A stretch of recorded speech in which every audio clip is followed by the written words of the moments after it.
आज संध्याकाळी असं मस्त पावसाळी वातावरण होतं आणि म्हणूनच मी ही चटपटीत अशी रेसिपी बनवायला घेतली. तर यासाठी इथे मी 3 मध्यम आकाराचे कच्चे बटाटे घेतले, सोलून घेतले. आता याचे असे स्लाईस करून घ्यायचे आहेत. तर इथे मी पाणी घेतलं आहे. यामध्ये हे बटाट्याचे आपल्याला स्लाईस करायचे आहेत. तर असे आडवे पकडायचे बटाटे आणि इथे पहा 3ही बटाट्याचे असे मी स्लाईस करून घेते.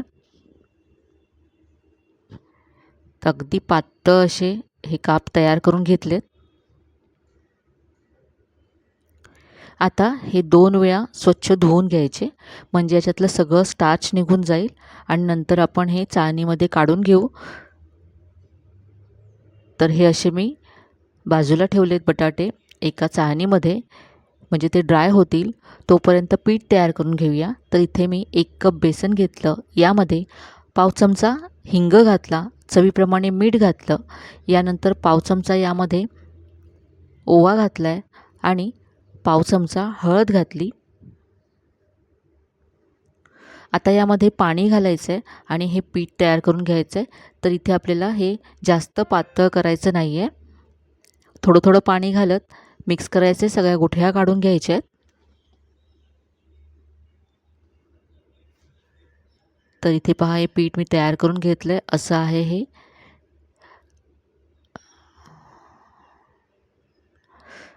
चमच्यावरती अशी एक पातळ लेयर तयार होते. इतपत हे घट्ट आपल्याला तयार करून घ्यायचं आहे. आता हे पीठ आपण असंच झाकून ठेवूया, म्हणजे पीठ सेट होईल. आणि तोपर्यंत आपण ह्या भजीच्या स्टफिंगसाठी एक मसाला तयार करून घेऊया. तर हे मी झाकून बाजूला ठेवते. इथे मी मिक्सरचं भांडं घेतलं. यामध्ये अर्धी वाटी, कुठल्याही घरी फरसाण असेल ते तुम्ही घेऊ शकता, मी इथे गाठिया घेतलं आहे. यामध्ये 5 ते 6 पाकळ्या लसूण घालायचं आहे. यानंतर आलं घातलं थोडंसं. खूपच चटपटीत असा आपण हा मसाला तयार करतो आहे. यामध्ये अर्धा चमचा धने घालायचे आहेत, अर्धा चमचा जिरं घालायचं आहे. यानंतर 1 चमचा सफेद तीळ घालते आहे. आता यामध्ये पाव चमचा हळद घातली, पाव चमचा गरम मसाला घातला आहे. यानंतर इथे चवीप्रमाणे लाल तिखट घालायचं आहे, मी इथे अर्धा चमचा घातला आहे. यामध्ये तुम्ही आवडत असेल तर अर्धा चमचा साखरसुद्धा घालू शकता. चवीप्रमाणे मीठ घालायचं आहे.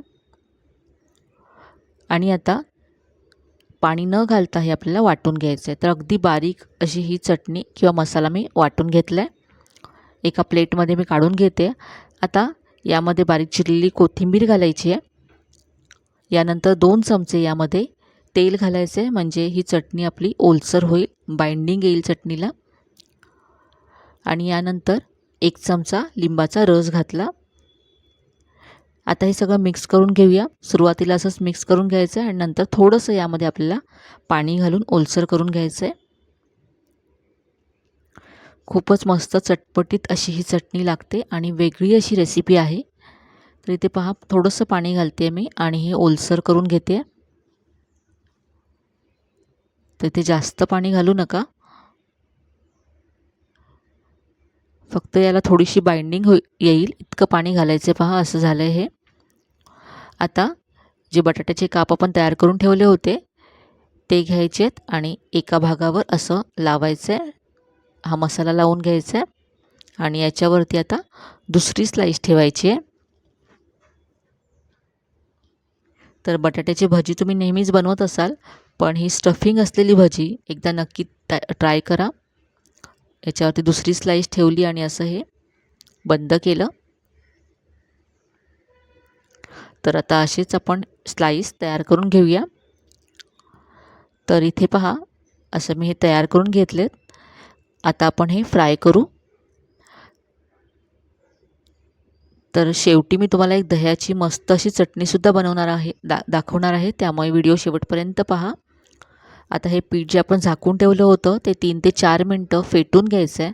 तर हे फेटल्यामुळे यामध्ये आपल्याला इनो सोडा घालायची गरज लागणार नाही आणि आपले जे पकोडे आहेत ते मस्त अगदी हलके फुलके होतील आणि फुगतील. तर हे मी असं फेटून घेते 3 ते 4 मिनटं. तुमच्याकडे जर वेळ नसेल तर तुम्ही यामध्ये पाव चमचा बेकिंग सोडा घालून लगेच हे बनवू शकता. तर इथे मी असं फेटून घेतलं. आता यामध्ये कडकडीत असं 2 चमचे तेल घालायचं आहे. मी इथे कढईमध्ये तेल गरम करत ठेवलं आहे, त्यातलंच 2 चमचे तेल घातलं. आता आपण हे पकोडे फ्राय करूया. तर इथे मी कढईमध्ये तेल जे गरम करत ठेवलं आहे, अगदी व्यवस्थित गरम करून घेतलं आहे तेल. आता गॅसची फ्लेम मीडियम करायची आहे आणि जे बटाट्याचे आपण स्लाईस स्टफ करून ठेवले आहेत, हे पिठामध्ये घोळवून यामध्ये घालायचे आहेत. एक्स्ट्राचं पीठ असं काढून टाकलं मी.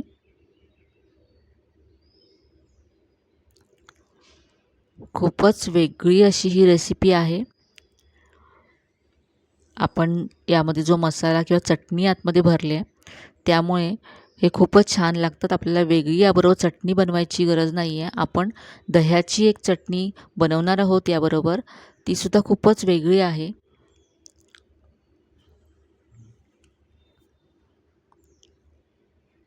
तर हे असे मी एका बाजूने फ्राय झाल्यानंतर उलटून घेतले. आता दुसऱ्या बाजूने सुद्धा फ्राय करून घेऊया. जास्त डार्क करायचे नाही आहेत. किंचित गोल्डन ब्राऊन झाले की आपण काढून घेऊ. तुम्ही पाहू शकता मस्त फुगलेत हे पकोडे.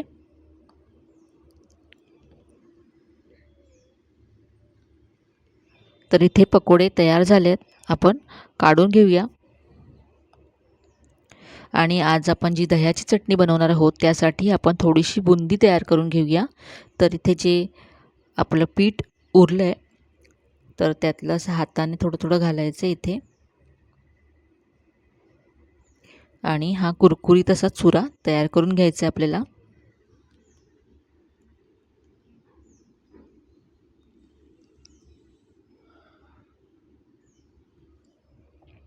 तुमच्याकडे जर बुंदी असेल, खारी बुंदी घरी असेल, तर तीसुद्धा तुम्ही वापरू शकता.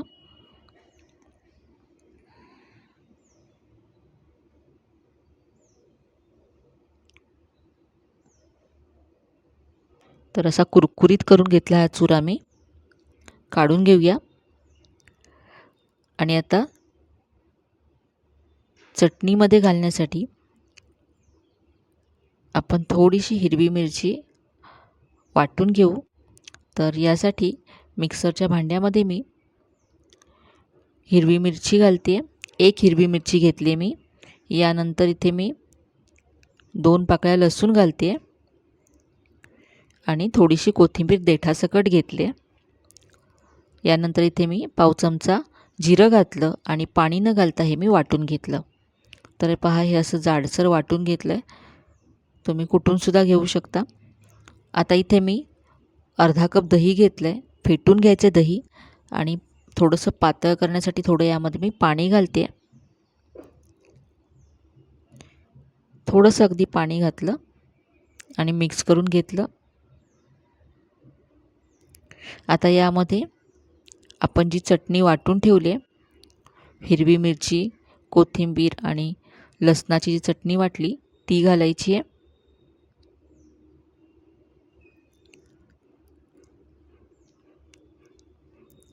तुम्ही दह्याची चटणी कशी बनवता ते सुद्धा मला कमेंटमध्ये कळवा. आणि माझी ही चटणी कशी तुम्हाला वाटली ते सुद्धा कळवायला विसरू नका. यामध्ये चवीप्रमाणे मीठ घातलं आणि आता जो आपण चुरा फ्राय करून ठेवला होता, तो यामध्ये घालायचा आहे. थोडासा हाताने असा कुस्करून मी घालते. तर पकोड्याबरोबर खाताना हे क्रिस्पी ही बुंदी किंवा जी ही चुरा आहे, खूप छान लागतो. तर ही वेगळ्या प्रकारची चटणी नक्की करून पहा.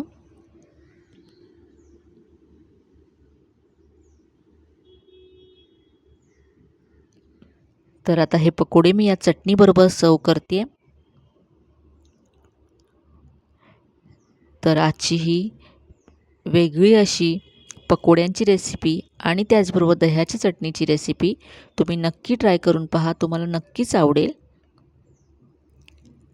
आजची रेसिपी जर तुम्हाला आवडली असेल तर व्हिडिओला जास्तीत जास्त लाईक करा, शेअर करा.